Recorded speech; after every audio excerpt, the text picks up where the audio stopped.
Hello everyone, it's Whiskey River here, and welcome back to Path of Titans. And today I've got some gameplay on the Spearcrest. Spearcrest is a fantasy creature. It's kind of like this alien dinosaur. I picture it something from like the movie Aliens or Predator or something like that. Like I feel like this is a prehistoric alien dinosaur from some alien planet that the Predator visited, and this is one of the animals that it could not kill. It's a very strong dinosaur. It's an apex here on the server Apex Killers. And you run in pairs just like all the other apexes here. So it's got a heavy combat weight and a lot of health. But as you can see, there was this clip right here. I'll show you the power of these things. They've got an ability called Molnir that you can use. You can either use that or the other call. It's a call. If you don't use that one, the other one's a defense call. But Molnir is kind of a high risk, high reward type call. But you can see here this Rex that we came up to. We were able to pull off a double Molnir call on him, and watch what it does. Instant kill. One of those will probably kill most things, but two of them is going to kill pretty much anything, except for the very biggest dinosaurs on this map. But it is a slow dinosaur. It has a decent sprint and a charge, like you'll see here when I charge this Giga. You can have short bursts of speed that do pretty good damage when you hit them. But it has a stomp that does AoE. It has a pretty good tail attack, and then it has a bite, and then it has a heavy like armor piercing bite. So and then it has the Molnir as well. So I was anticipating him to come running at me right here, so I did Molnir, but it obviously was way off. But that's how you would use it. You just anticipate them coming in and you use it because it has a really, really long wind up. But if it hits, it's going to kill pretty much anything. And then, like I said, it has an AoE stomp. It has a claw that does high damage and bleed. And then it has a bite that'll like a heavy piercing bite. And then it also has like the spammable bite. And then a charge and a tail attack. So its attacks are all real strong, like high alpha damage attacks, but they're very slow. So it's very good against dinosaurs that are your size or even bigger than you, but it struggles against things that are small and fast. It's almost like the smaller and faster they are, the harder they are to deal with. So just like what I'm finding with pretty much anything on this server, the packs of things are the hardest to deal with. So when you're on an apex like this that's kind of hard to get around, you can find yourself dying by the packs of stuff that's really small and fast. So that's one thing you got to be careful about. But with good positioning and timing, you can win the fights. And it's still pretty strong. It's one of the stronger apexes. It's got a lot of moves and tools in its toolkit. So it is one of the ones that I would play solo. This is a decent solo pick when you're out there with nobody to play with, or you just feel like playing solo. This is a decent solo pick for you. And it's got a couple of different setups. The setup that I typically go with is the one that's a stationary setup, so you can see the shield on the screen right there. That gives you buffs when you're standing still or trotting. And then the other setup is one that gives you buffs when you're sprinting. Now, most of the time I'm not sprinting on this, so I just use the stationary one. But there's an argument to be made for the other setup as well.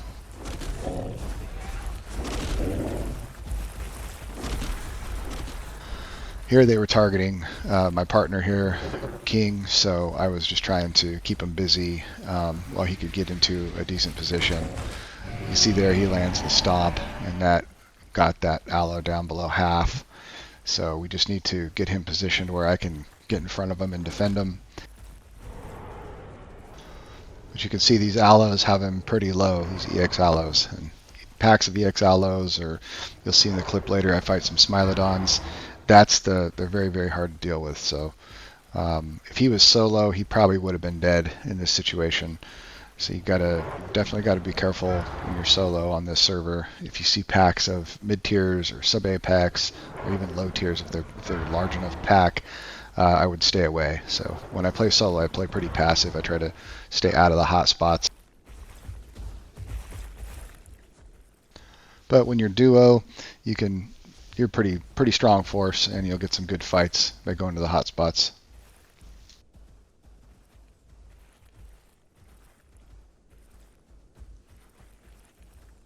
I think here he had, we were experimenting with these. We had just made them and we were kind of testing them out. And he had the sprint buffs on. So all his buffs came when he sprinted. And I think that was a big problem because you can see most of the time we're stationary, and he would have been doing a lot more damage had he had the same one that I have. But, that's just, it's not necessarily a bad setup, but I think we would have been better off if he had that stationary buff set up on.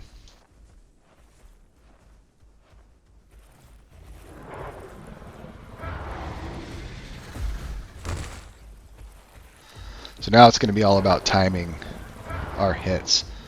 Three of these guys are pretty low, and we're in a decent spot here. They're going to be taking a little bit of fall damage if they jump the wrong way, and if we can time a stomp or a tail slam, then I think we have a good chance of killing these guys.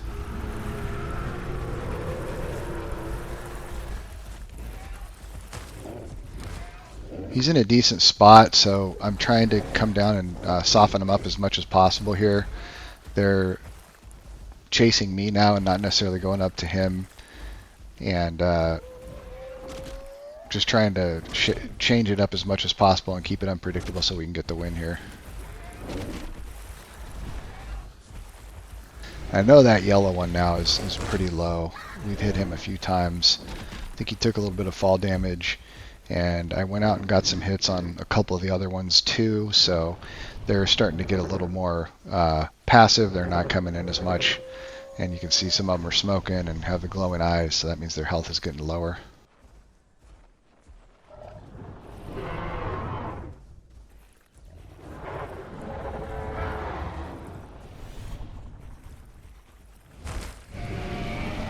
One of the nice things is the call on this slams his tail, so sometimes you can use that to bait them, to make them think you're using your tail attack, because it looks very similar.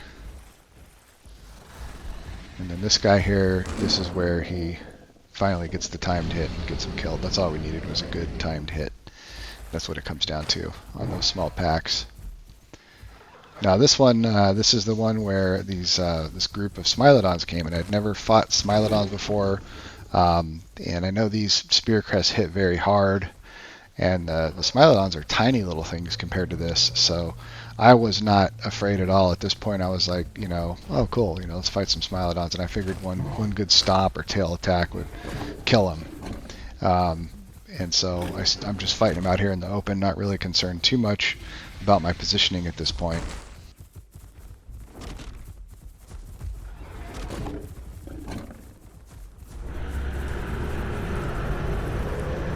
I think my partner surprised him a little bit here. They didn't realize that I had somebody with me, so that's good.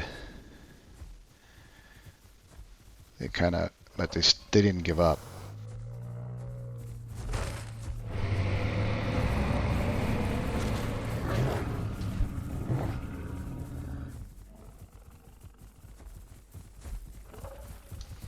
But they didn't get too much health from me before he showed up. And these things are so small and fast, and they do high damage. It makes them really, really hard to hit. And then they're doing bleed as well. And once my health starts approaching half, I start thinking about maybe I better get into a better position. And I didn't realize how much bleed that they did, but these things are able to get in and out, and they're also able to bleed you, and then they can also go and heal. So that makes it a really, really tough matchup for the Spearcrest. The smaller and faster they are, the enemies are, the harder it is for the Spearcrest. So in hindsight, I should have gotten to a position way sooner than this. I mean, look how low they got me already. At this point, I know I'm in trouble. And that bleed, that running to this place right here was a big mistake in hindsight also. That shaved off a bunch of my health, and I didn't realize that they were going to do that much damage.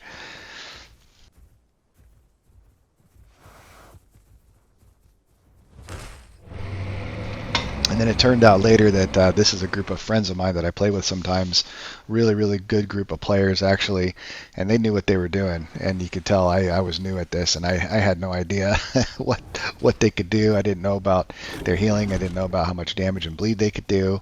And man, you can see how fast they are getting in and out. It makes it very, very hard to hit the Spearcrest. And that's really the Spearcrest's weakness. They do very high alpha damage attacks, but their DPS is really low.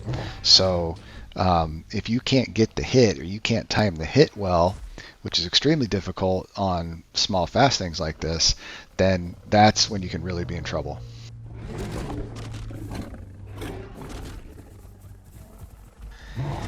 And so we're trying to find a position here, but these little Smilodons can jump, and they don't take very much fall damage. So it was actually hard to find us position because these guys can just jump in and out, and no matter where I went, they were able to find a way in.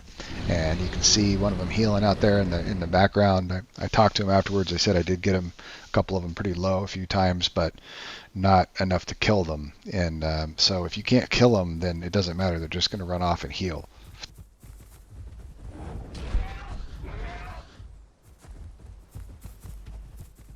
The other thing too is that their attacks kind of have a long animation. So when you commit to an attack, like if you commit to a tail, it's going to be doing the tail slam for a couple of seconds. And if they see that you're doing that, they can get in front of you and get some hits off.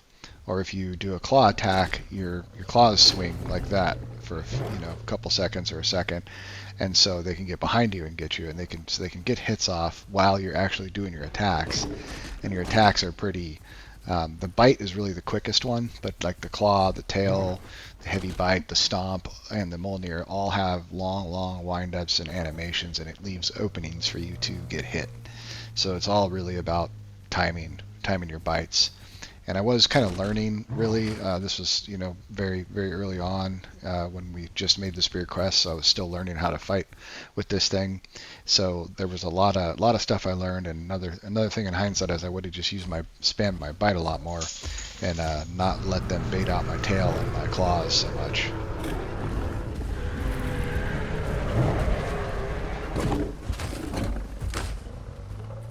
So you can see right there, I get you get stuck in place when you're doing your tail attack. Had I gotten to this position a lot sooner, I think I would have been much better off in this fight. Or down there on the waterfall, right there to my left would have been a good spot too, because it kind of gets them into a small tight spot where it's going to be harder for them to get in and out. That probably would have been better too. I was kind of hoping that they would maybe try to get me when I was here and jump off the rock or fall off the rock, which I think one of them does, but then they just swim over and end up running back anyway. So it really kind of wasn't the best spot, but at least it was better than out in that field. And I let them get me down to about half when I was out there. So that was a huge mistake on my part. But I thought this was a really good fight, and it illustrates one of the main weaknesses of the Spearcrest. And if you see the Spearcrest out there, sometimes they seem OP. A lot of people talk about how strong they are, but they do have weaknesses, as you can see here by this fight. That's what it is. It's that way with most Apexes. The smaller and faster the enemy, if there's a pack of them, a big number of them, that's going to be, I think, the biggest threat to most of the Apexes out there. And that's here on Apex Killers anyway. They do have their dinosaurs balanced pretty well, but it might be different on different servers. But that's how it is here. I think overall it's actually really good balance, and the dinosaurs all feel really good. They all feel like they should feel. I've never felt like something needed to be changed much.